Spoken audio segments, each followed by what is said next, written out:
독립된 재판부는 알 수 없는 깊은 고독을 느끼기도 한다. 서울고등법원 형사6부의 김상환 부장판사가 국정원 댓글 사건 1심 이른바 지록유마 판결을 뒤집으면서 오늘 한 말입니다.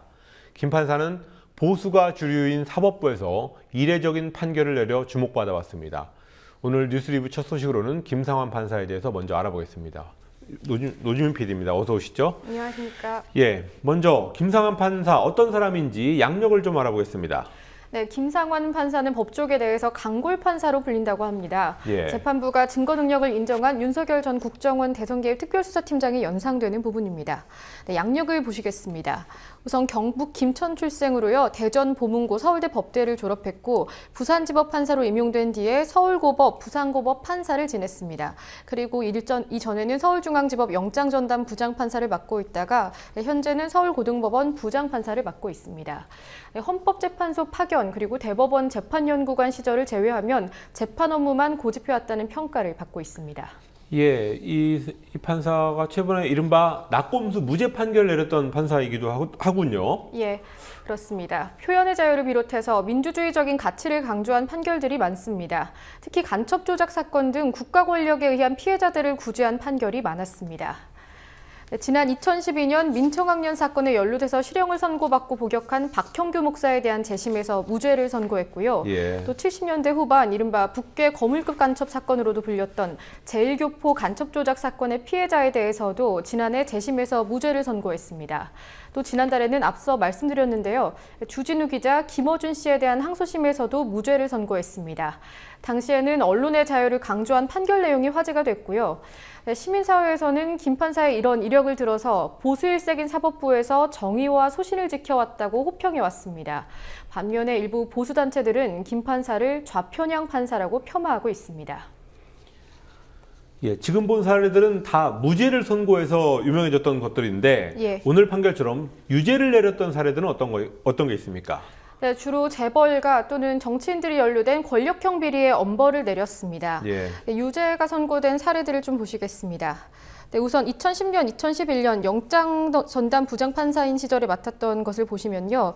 2010년 12월에 이른바 맥값 폭행이라고도 불렸죠. SK 본사 앞에서 1인 시위 중이던 노동자를 불러들여서 폭행하고 맥값을 줬다. 이런 혐의로 기소됐던 그 최태원 회장의 사촌 최철원 씨의 구속영장을 발부했습니다. 네. 그리고 그 다음에는 MB 처사촌, 그러니까 김윤옥 여사의 사촌인 김재홍 당시 KTNG 복지재단 이사장에게 억대금품 수수 혐의에 대해서 구속영장을 발부했고요.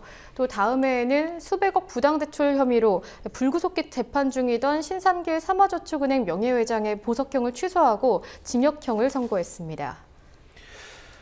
예, 김상환 부장판사 얘기였고요. 예. 이번에는 대통령 지지율, 리얼미터 지지율 알아보도록 하겠습니다.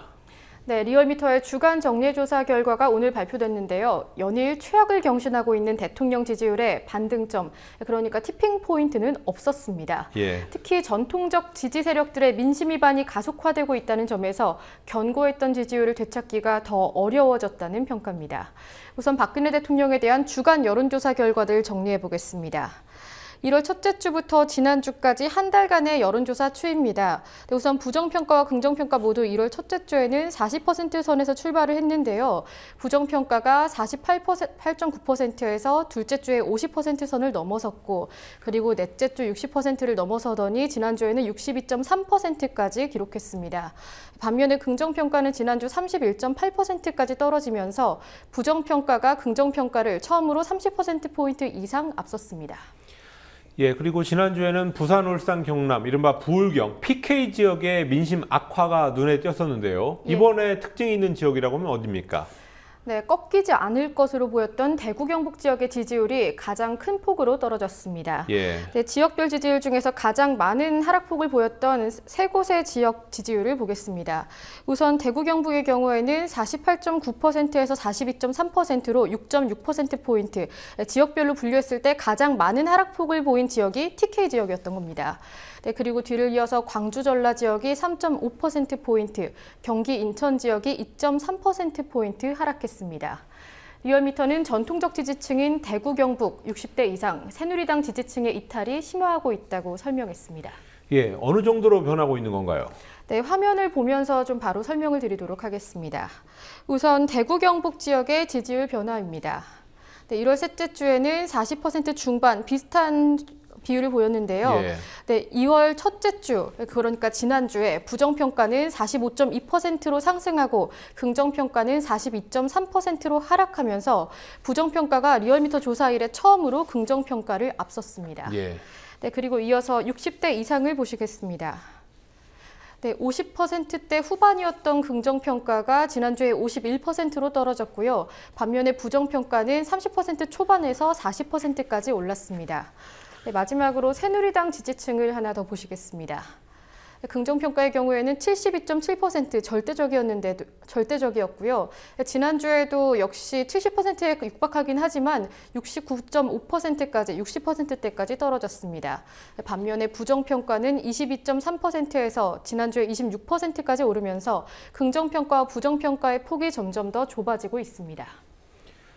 예, 이렇게 박근혜 정부 지지율 하락 원인 중에 하나가 정부의 건강보험료 개편안 한다고 했다 말한다고 했다 이렇게 했던 오락가락했던 모습 때문인데요. 오늘 국회에서 이 문제를 두고 공방이 있었다고 하죠?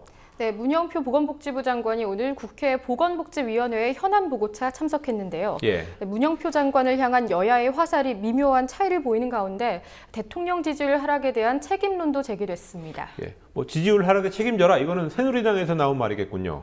예, 그렇습니다. 새누리당 김재식 의원이 한 말입니다.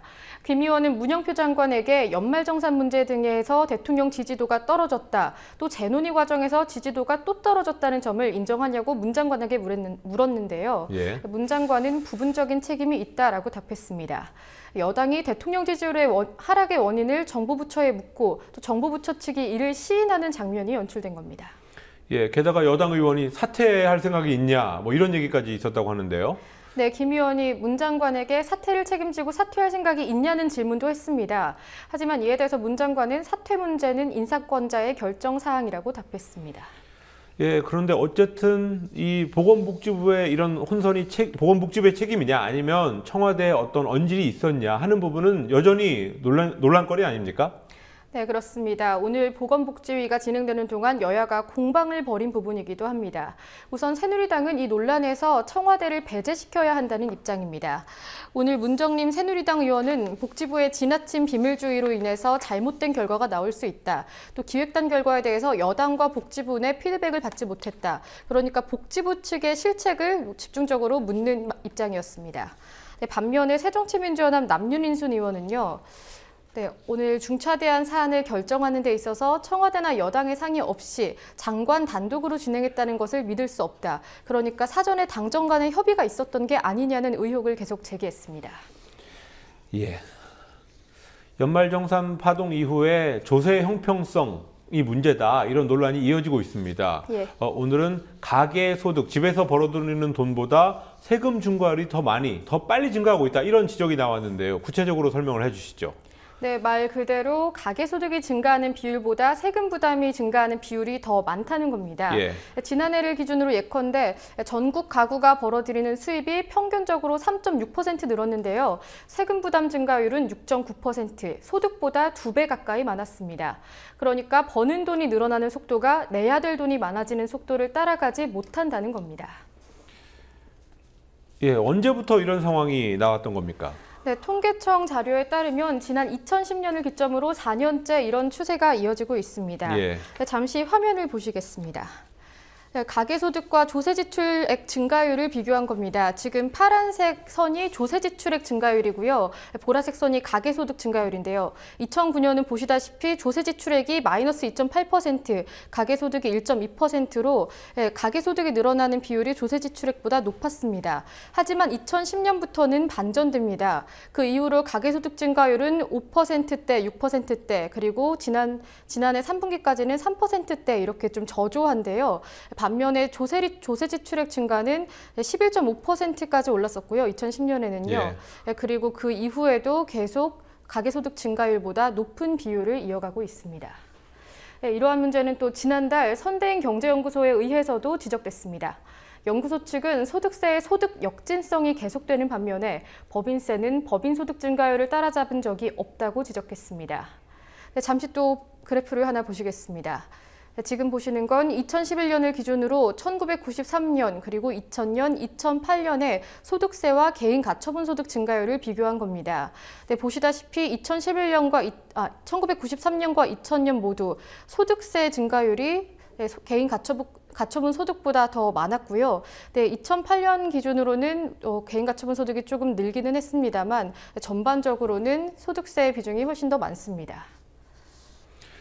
예, 그리고 법인의 경우에는 소득 대비 법인세 부담이 낮다 이런 것도 있군요.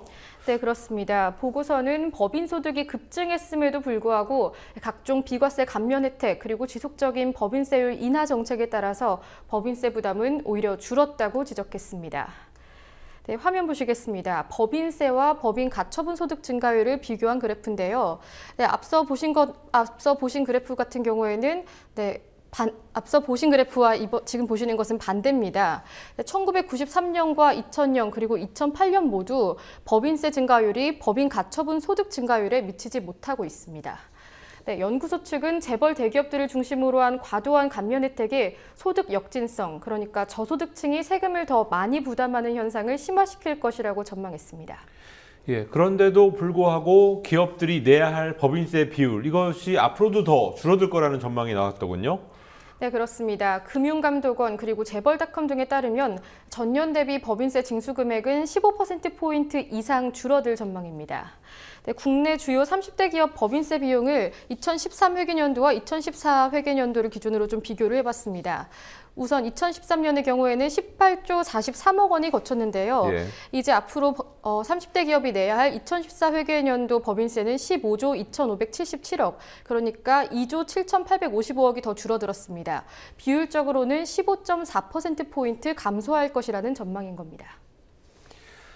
예, 끝으로 한 가지 소식을 더 알아보겠습니다. 이른바 캐디 성추행 혐의를 받고 있는 박기태 전 국회의장, 가벼운 처벌이 예상되고 있다고요? 네, 그렇습니다. 춘천지법 원주지원에서 오늘 열린 첫 공판에서 검찰은 박기태 전 의장에게 벌금 300만 원을 구형하고 성폭력 치료 강의 수강 명령을 요청했습니다.